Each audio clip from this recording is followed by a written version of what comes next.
Dizaster versus A-Verb, King of the Dot MC battle. This is going to be my official review. It's been about a minute since I made a review regarding these MC battles. Alright, so I'm just going to get straight to it. Alright, round one. And, the first round started around a couple of minutes into it. They didn't wait too long. They didn't have that, boring 5-minute intro that they usually do filled with advertisements and stuff like that. So I thought that was a nice little improvement. Alright, so, yeah, round one, A-Verb. He starts it off, alright. He began right quick with a pond to, comparing himself pond to a lake, that kind of thing. And he mentioned why Diz was supposedly, the way he flopped the URL, and he failed there because Diz lines basically just couldn't attract the street crowd. And he wanted, basically talking about how Diz just wasn't strong enough in terms of performing at the URL.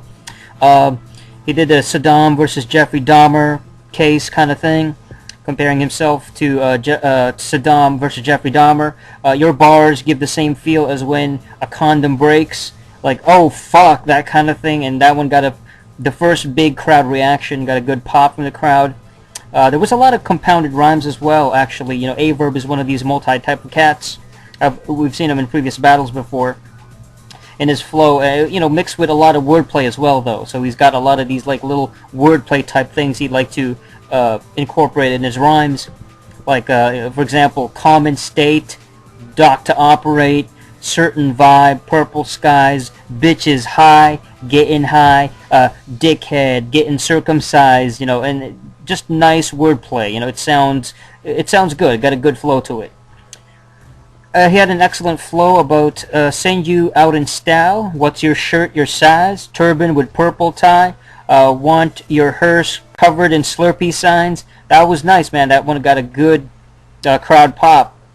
And then he finished off with his slogan, and he said something, I guess some sort of a catchphrase or some shit like that, but I couldn't understand it because it was inaudible for me. I couldn't hear it because the crowd noise.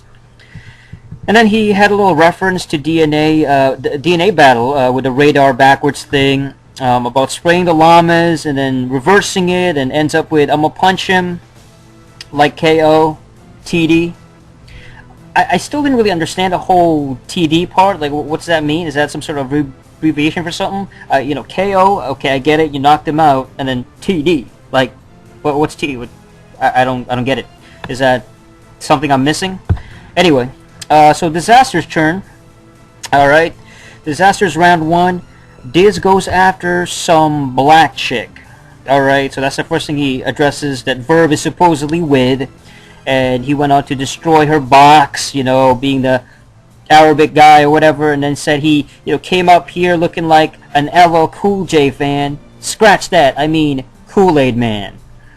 And that was actually kind of a nice line, and the thing though with that is that Verb was wearing a shiny red Bulls jacket, Chicago Bulls jacket.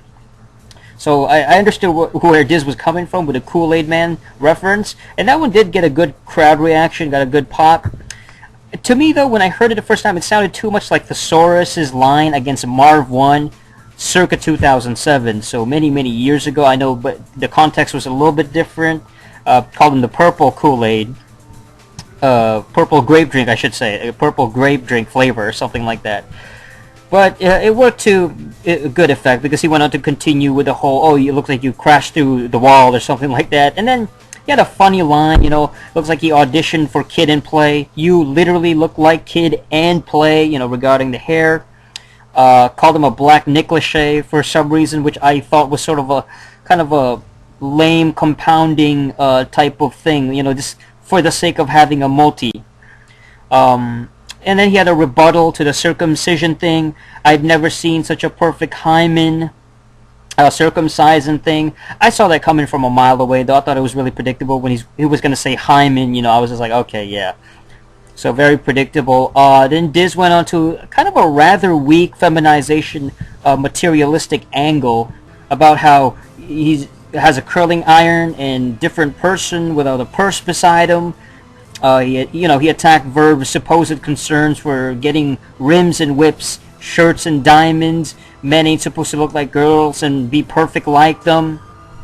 And the crowd was, I guess, kind of like, ooh, a little bit. You know, there's a little bit of a crowd reaction there. But I thought that Diz kind of stumbled a bit. He stuttered a little bit there, ironically enough. And there it is. I thought that the winner in round 1 was A-Verb. I got to give that one to Verb. I just felt he was a lot more consistent. All right, round 2. Okay, A-Verb went on to attack Dizaster's girl about how she goes, woo, like the crowd. Which I thought it was a little too much crowd pandering, you know, too much, hey guys, you guys say woo too, like that kind of thing. I'm never a big fan of that.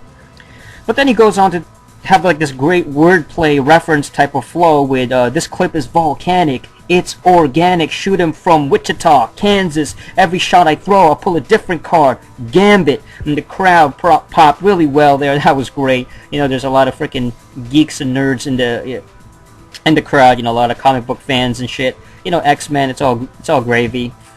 You know, Mayweather, steak dinner. This flow put him on a canvas. That's the same shit. Floor, get it? I understand. I give a show. I don't just be saying shit. I thought it was just a great scheme. Obviously, I'm fucking butchering it, but you gotta watch the battle to see him actually perform it really well. It was great. Great scheme. Then A-Verb goes to talk about how I get 50 when I'm hot and get 30 in a bad game. Dizaster and Everlast, the same shit. Just a bad name. I personally dug that line. You know, I liked it. Didn't seem to be a lot of crowd reaction. They just kind of like, ugh. But I dug it. And then he finished it off with first round murder, second funeral, third is burial, pick your pallbearers out. And then he pointed to the crowd. It was kind of awkward, kind of an awkward way to end it. You know, Diz played along though, you know, being a sportsman. That guy right there. Bah, bah, bah, bah, bah. Alright, so Dizaster's turn. Dizaster, round 2. Diz asked the crowd, should I be funny or crazy? And personally, I was just thinking to myself, just be good. Just fucking spit hot, you know. I don't care about that corny shit. Then Dizaster brings up A-Verb's apparent assault from 2011. Basically, this footage referring to him getting beaten up by GSI in a parking lot somewhere. You know, the thing with that was that I had to basically research this footage because I'm not even aware of this, alright? It's not like I follow these guys, every single one of these guys' back histories on YouTube. And then he said you turned a fight into a chase, like every Washington Mutual, which are JP Morgan Chase branches, which is basically like a banking branch. I mean, that was nice. The crowd popped really well. You know, the crowd really understood that. You know, that was great. Then he goes on to talk about how you responded back with, I wasn't running, I was just walking fast. Which was a funny line. The crowd laughed, and yeah, it was funny the way he delivered it. And then Diz spoke about some airport stuff, you know, how to get here, and, you know, how Verb isn't a thug, and all that shit. And, you know, I thought that Diz was just spitting too much multi-setups. You know, and then he finally capped it off with, you hold no credentials, war with a pit bull according with you, force that hit you, feel like an Ethiopian cobra kissed you. That was a great ending to it, but I just felt there was way too much, like, setup, multi-filler stuff. The crowd popped for the cobra kiss you part, but it was just like, you know, that delivery. So he continues with the compounding thing again. You know, Oakland venue morphing into Yoshimitsu, which I thought that was a great Tekken reference. You know, like much props. One of the best fighting game franchises. You know, I mean, there's been several over the years Tekken references from guys like ADM, Ilmac, Anecdote, Dizaster himself. And Tekken is probably the most referenced fighting game in all of the battles, like probably even more than Street Fighter. You know, broken Ginsu, sword of Ginsu, folded like an order menu, and then time, you know, and then Diz looked like he was disappointed, like he had more bars to spit, like more multis, and he wasn't even finished yet. Overall, for round 2, I thought the winner was, it was a tie actually, I gave that one a tie. Okay, round 3. A-Verb, he goes off on this like interesting intellectual angle, you know, talking about how if I wasn't a rapper, let me turn into a psychologist. He goes to describe how, you know, Dizaster is an obvious person to dissect, and big bad Arabic terrorist, takes pictures of weapons. Wow, that's unexpected. That was, you know, some funny sarcasm there.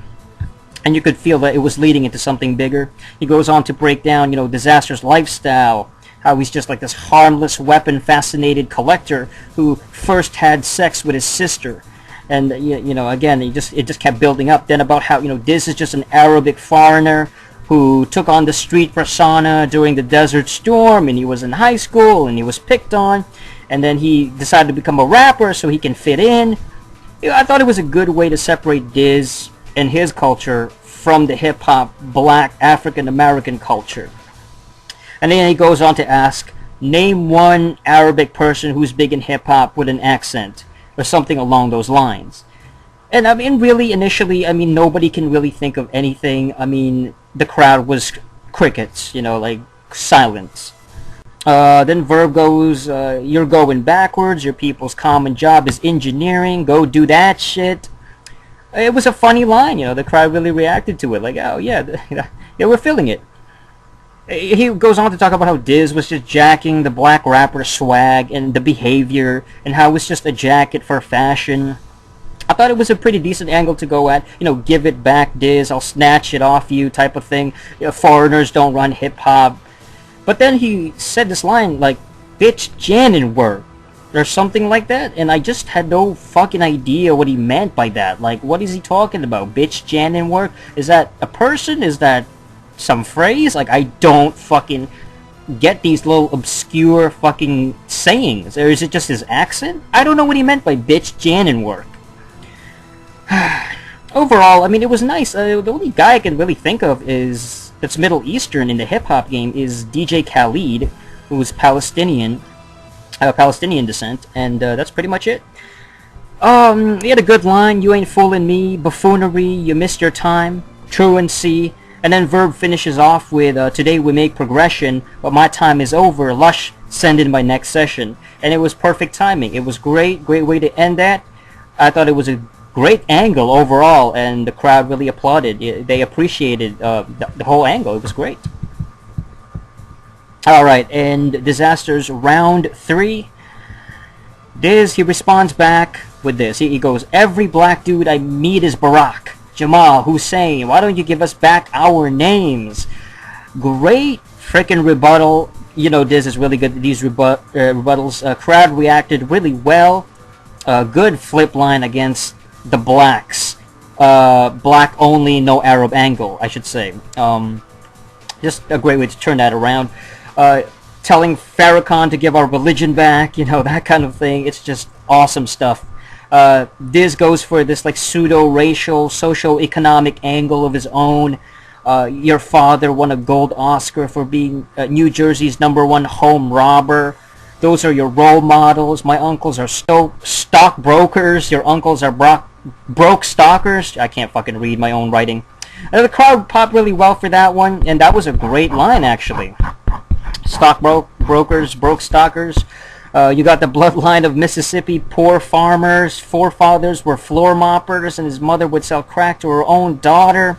That was just really, really well done, you know. Good use of multis. Like, this is what I feel. This is the kind of shit that I like from Diz. Like, these are the compounded multis that work.